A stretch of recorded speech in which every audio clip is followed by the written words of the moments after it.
Yes. So actually, I was surprised to see how Splunk actually moved into this problem very early on. If you see, even the open source database like MariaDB only announced disaggregation support last week, right? Splunk had it much earlier. And what did they do? Splunk's problem. What is Splunk's problem? Splunk is essentially like Elasticsearch for IT logs, right?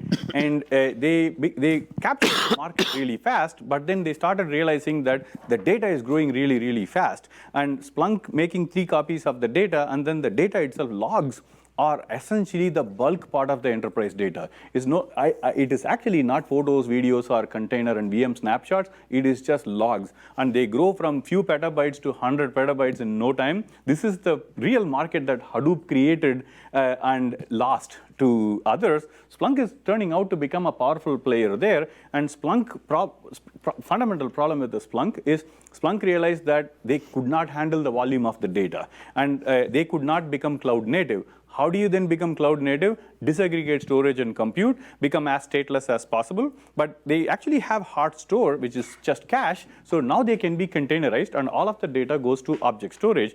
And Splunk Cloud on AWS uses S3. But on private cloud, they actually, in fact, I commonly see Splunk engineers, field guys, demo with MinIO. And then they tell customers that Splunk's DSP product itself uses MinIO. They really like it. And then it just keeps growing.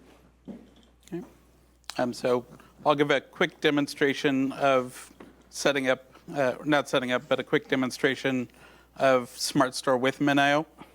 So in the SmartStore configuration, Splunk has a file called indexes.conf where you list all of the various configurations for a particular index. Here you just have to add a few lines letting it know to point to MinIO as the backend, and then it can run through into object storage as the backend for any Splunk thing. So AB had alluded to this mcadmin trace.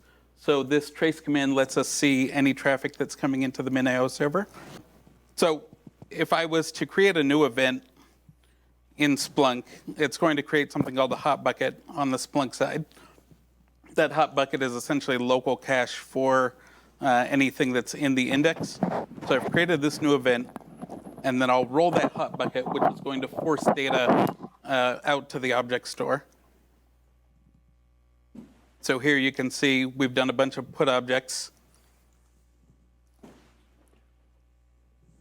If I go into the MinIO browser itself, I can see I have this bucket SmartStore where things were being uploaded. So in remote volume, here's my MinIO index. And then if you drill down into this structure, it's the same structure that you would have seen in the Splunk indexes. So now, if I was to clear all of my local cache, now I've got nothing for Splunk to be able to search for locally, and then do a search.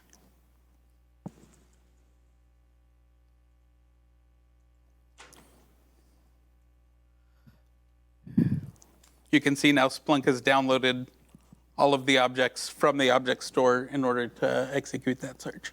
So it's very simple, very easy to set up with MinIO, and allows you to scale to petabytes and more for your backend storage for Splunk SmartStore. So is there any way you could demo or show us, is there a way to monitor the health in like a graphical instance or? Yes. Of all Keep in mind, I'm not doing a lot with this particular index, so there's not going to be much to see here, but you can take a look. Yeah. You're asking about Splunks or MinIO? MinIO. MinIO. Yeah. So MinIO itself. So there are two like what typically customers do. They basically want the DevOps guys. They basically want 2 things. They want powerful tools that they can automate. Like if you see like MC, for example, if you can show this itself, you see the mcadmin trace tells you exactly what operations are going on, like dtrace type. But mcadmin info, can you show? So there are powerful tools that tells you the health of the system, MC admin heal, MC admin info, things like that. And they also, if you do --JSON, it actually gives you a scriptable interface. But most often, for monitoring point of view, they simply connect it to Prometheus, and Prometheus then in turn sends alert to Splunk or whatever their alerting system is. They also have Grafana dashboard, but the reality is what these DevOps are saying, at our scale, I don't want to be sitting and watching a dashboard. I want everything to be automated. If there's a critical issue, I'm going to write a rule that will alert me.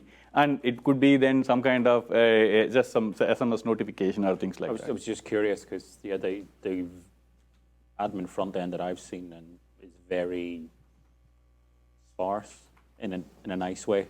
And there's not a lot to it. So I was just wondering if there was something else. Yeah.